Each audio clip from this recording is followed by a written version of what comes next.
जोहार दोस्तों, आपको मेरे चैनल में स्वागत है। 21 अप्रैल 2025 को पूरी ईसाई दुनिया के लिए एक शोकपूर्ण दिन रहा। पोप फ्रांसिस का निधन हो गया, एक ऐसा आध्यात्मिक नेता जिन्होंने पूरी दुनिया में प्रेम, एकता और करुणा का संदेश फैलाया। फरीदाबाद में आयोजित कुरुक मास के बाद हमने श्रद्धा और नम आंखों से पोप फ्रांसिस को अंतिम विदाई दी। हम सब ने एक साथ मिलकर उनकी आत्मा की शांति के लिए प्रार्थना की। इस दिन हम सरहुल महोत्सव मनाने वाले थे, प्रकृति और पूर्वजों के प्रति धन्यवाद का पर्व, लेकिन पोप के निधन की खबर के बाद हमने सरहुल उत्सव को स्थगित करते हुए ये दिन शोक और सम्मान के रूप में समर्पित किया। Today, when we are all gathered here, we request all of you to just stand up and observe 1 minute of silence in regard to let us all stand up and observe a brief 1 minute of silence.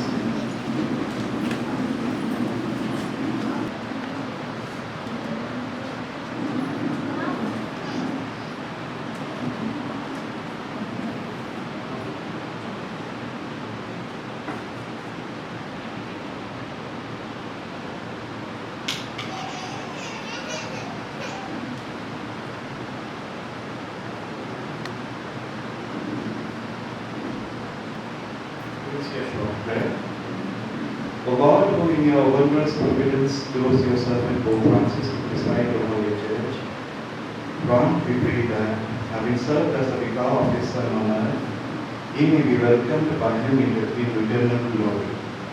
Who lives and reigns with you in the unity of the Holy Spirit, God forever and ever. Amen.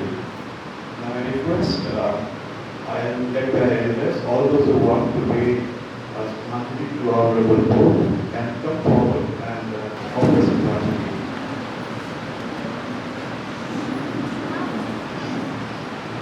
You may all be seated now.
सभी को अपनी गर्मी और धूप के बीच में भी हमारे इस ग्रुप मिसवा में आने के लिए बहुत बहुत धन्यवाद। ग्रुप भाषा हमारी मातृभाषा है और जब हम अपनी मातृभाषा में प्रार्थना करते हैं तो शायद ईश्वर के सबसे करीब होते हैं। उनमें से बहुत लोग घर में ग्रुप बोलते हैं, बहुत लोग अभी सीख रहे हैं। डिस्टेंस लंबा है पर हम धीरे धीरे चलते रहेंगे और उम्मीद है कि आने वाले दिनों में और अच्छा ग्रुप बोलेंगे अपने घरों में, अपने परिजनों से और ईश्वर के साथ। Now we move on to a small award ceremony. Since we have all gathered here, so we thought it's really good that we honor. मास के बाद हमने आदिवासी समुदाय के उन व्यक्तियों को सम्मानित किया जिन्होंने अपने करियर में, अपने एकेडमिक्स में, अपने वर्क प्लेस और रिलीजियस लाइफ में उपलब्धि हासिल की। ये पुरस्कार सिर्फ़ एक प्रतीक नहीं बल्कि हमारे समाज की संभावनाओं का उत्सव था।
सब्जेक्ट नहीं समझा लेकिन पूछा थी तो बहुत बढ़िया जब मंच का मैं आगे बात की 27 तारीख को छतरपुर का तो फोखाना में तारीख था आगे की 12 का फोका नहीं था तो बहुत बहुत बधाई हमारे समूह को, बहुत बहुत बधाई, धन्यवाद आप लोग इन अचीवर्स जो हैं अचीवर्स के लिए। हमें ऐसा करना ही चाहिए इंडिविजुअली और कम्युनिटी के तौर पर भी हमें करना चाहिए। अभी कम्युनिटी के तौर पर हिंदी कि अभी तक हमारा समाज इंडिविजुअली तो अचीवर्स हो गया लेकिन कम्युनिटी अभी भी पिछड़ा माना जाता है। जनरल में पूरे टोटल भारतीय सामाजिक व्यवस्था में देखा जाए तो आदिवासी गांव समाज या जो भी छोटनागपुर के जो भी हैं अभी तक कैसे हैं, पिछड़े नहीं। उस तरह का हम लोग टॉप ऑफ अचीवर्स नहीं कर पाए इंडिविजुअली। जी हाँ, डॉक्टर्स नर्सेस की सेवाएं खासकर नर्सिंग के क्षेत्र में तो सेवा बहुत अच्छी तरह से हो रही है। शिक्षा के क्षेत्र में भी चीफ टीचर के तौर पर अच्छी हो रही है लेकिन हमारे समुदाय से अभी तक लेखनी नहीं पढ़ रहा है। Pen is mightier than sword। आपको पुराने जमाने का था ये कहावत है, प्रवर्ब है। sword मतलब कलम, तलवार से भी ज्यादा खतरनाक है ना, शक्तिशाली है। अब कहेंगे हम लोग, क्या कहेंगे, न्यूक्लियर वॉर है, से भी ज़्यादा पावरफुल है लेखनी। आजकल लेखनी के द्वारा ही समाज को उलट पुलट किया जाता है। लेखनी के क्षेत्र में भी और आगे बढ़ना चाहिए, साहित्य के क्षेत्र में उरांव भाषा भी विकसित करना है। उरांव भाषा में लिखा पूरा, अब लिपि भी आ गई है, उरांव भाषा की लिपि आ गई है। अंग्रेजी भी फर्राट से बोलिए, तुणुक भी फर्राट से बोलिए, सब तत्व फर्राट से बोलना है। हिंदी तो आएगा ही, हिंदी के देश में हम साथ में हैं, हिंदी तो सीखेंगे। मैं लगभग 35 वर्ष पहले सन 1993 में दिल्ली में पढ़ाई कर रहा था, विद्या ज्योति में, जानते हैं विद्या ज्योति में। वहाँ पर मेरे जूनियर में एक भूटान का एक मात्र ईसाई, वो हमारा यीशु समाजी फादर बना, उसकी बहन और बहनें दोनों यहाँ भूटान एम्बेसी में काम करते हैं। और उन लोग हमारे लोगों को चाय बगान जो सिलीगुड़ी के आसपास है, क्यों बातचीत करूंगी, अंग्रेजी तो वो स्कूल में सीख लेगी, लेकिन हमारी भूतनीश भाषा दिल्ली में कौन सिखाएगा यदि मैं नहीं सिखाऊंगी तो माँ बाप को जिम्मेदारी आओ कि युवा माँ बाप बनने जा रहे हैं, बन रहे हैं। भाषा विकास, तो भाषा केवल कपड़े पहनने से काम नहीं चलता, कपड़े धारण करने से काम नहीं चलेगा, ठीक है। तो पढ़ना भी बहुत है, साहित्य के क्षेत्र में भी लिखना बहुत है, करना बहुत है। एक पूनम नाम की कोई महिला है यहाँ दिल्ली में, उसने बहुत पहले नाम कुणखत में पत्रिका है, उसको उसने लेख की कविता भेजा था, बहुत अच्छा कविता है, बहुत अच्छी कविता है। और उसको बहुत, मैं आज लाने तो भूल गया उसकी कविता, मैं अक्सर बताया करता हूँ। उसका शीर्षक जानता हूँ, आठ अट्ठा मन भूषण उल्टे सहिया पिंडो रच्चा, बड़ा मजेदार है तो स्कूल जानते हो स्कूल में, हाँ उसको बड़ा हमें तो बहुत ही बढ़िया। ऐसा ही हमें उर्दू भाषा में, हिंदी भाषा में, अंग्रेजी भाषा में लिखनी, कलम पकड़ना। तो ऐसे ही ये जादू की मेरी झोला जो है, इसमें कुछ दिखाने आया हूँ। ये हमारे आप लोगों जो युवा है, जो आजकल वर्तमान में जो युवा है यहाँ के, ना केवल टेक्नोलॉजी और इंटरनेट, कंप्यूटर, डिजिटल की बात कीजिए, परंतु हमारे गांव में कुंगो पर सुने हैं, कुंगो क्या होता है, गाया कुकरो क्या करता है गाँव वालों का, कुकरो ही खाते थे बच्चा, हाँ बांट देना, उठाना, है कि नहीं। तो ये सारी कहानियां इस किताब में है। किताब खरीदिए, पढ़िए, पढ़ना सीखिए। तो रोया फूल, ये हमारे कोई मूल व्यक्ति अपना स्पष्टता ने लिखा है, और सारी कहानियां गोंगो से लेकर के वो जो किट्टी लेकर नमक बदलने जा रहे थे, वो सबकी सारी कहानियां बड़ी अच्छी मजेदार भावना में लिखी गई है। आपके बच्चों की युवाओं को पढ़िए, पढ़ाइए, सब किताबें खरीदिए, खूब पढ़िए, किताबें पढ़ने का बहुत ही वो कीजिए। और ये मैं कोशिश कर रहा हूँ कि 2 किताबें। दूसरी बात है, हमारे जुडिशरी में हमारे लोग बहुत वकील बहुत कम है, वकील है हमारे CBCI से विशेष वो कर रहे हैं कि लोग, बच्चे लोग पढ़े, उनको उत्साह देने के लिए हम लोग कुछ कार्यक्रम करेंगे, कुछ बातें चल रही है। और हमारे ईसाइयों को खासकर उस क्षेत्र में वकालत के लिए, जुडिशरी में जजेस के लिए उधर भी ध्यान दीजिए, है ना। उधर भी पैसे, बहुत पैसे हैं, इंटर या इंजीनियरिंग से ज्यादा पैसे हैं, बता रहा हूँ मैं। नंबर 1 दूसरा सूचना है, 5 मई को हमारे यहाँ जीसस मेरी स्कूल है, वहाँ के हॉल में CBCI ने हमारे ईसाई लोगों को बिजनेस में आए। मैं सुन रहा हूँ बहुत सारे IIT और ये सब हैं, इंजीनियरिंग वाले, टेक्नोलॉजी वाले, ये सब और भी लोग हैं जो बिजनेस करना चाहते हैं, उनके लिए खास मीटिंग रखा गया है। हमने एक मीटिंग बेंगलोर में उधर के जो इंटरप्रेन्योर्स हैं या बिजनेसमैन हैं, उनकी मीटिंग रखी थी। अभी हम फिर हमारे यहाँ दिल्ली में होगा, फिर देखेंगे, चारों तरफ और बढ़ाएंगे कि हमारे लोग बिजनेस से किससे पैसा ज्यादा उत्पन्न, नौकरी से कि बिजनेस से? बिजनेस में, बिजनेस की बात है, लोगों हमारा नेटवर्क बनने वाला बिजनेस।